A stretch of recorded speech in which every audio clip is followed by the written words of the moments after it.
Well, with some 1.4 billion Catholics worldwide, the Pope's funeral is, of course, being followed all over the planet. We're going to turn now to some reactions from Israel with our correspondent Noga Tarnopolsky in Jerusalem. Hi there, Noga. So how are people there marking the Pope's funeral? What are the things that they're emphasizing? Hi, Aaron.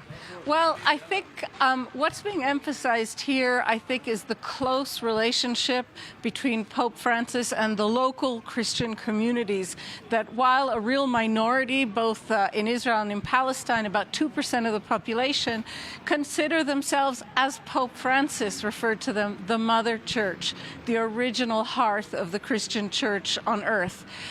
So a lot of importance is being given to the fact that Pope Francis, until his very last day, called the Gazan church, the Catholic Church in Gaza, every single evening to inquire as to how they were doing, and to the fact that his first pilgrimage was here to Jerusalem, where he held an unprecedented modern summit between the Orthodox and the Latin Catholic churches. And finally, the fact that he's the first pope ever to appoint a cardinal of Jerusalem. That cardinal, Pier Battista Pizzaballa, was given the honor of being allowed to make his first sermon as cardinal from the Church of Santa Maria Maggiore, the very church the Pope held so close to his heart and where he's being buried today.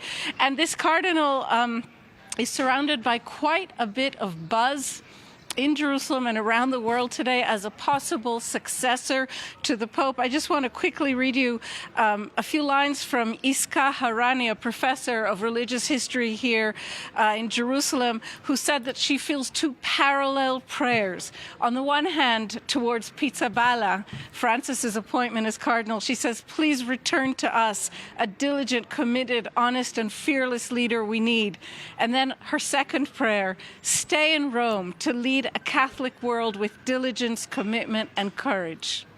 Noga, there was also anger and embarrassment in Israel, notably about Benjamin Netanyahu's failure or refusal, I don't know which word you think is best, to send a delegation to the Vatican for the funeral. Can you tell us more about that?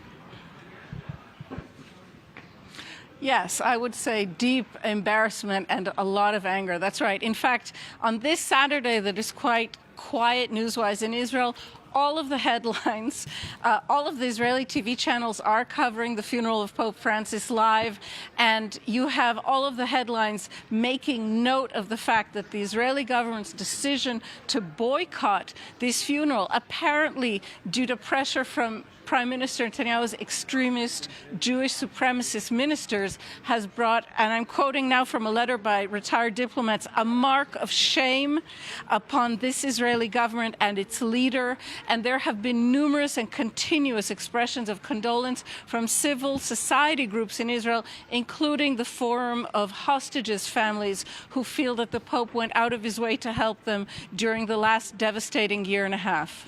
Certainly not mincing their words there then. Noga Tarnopolsky, thank you very much.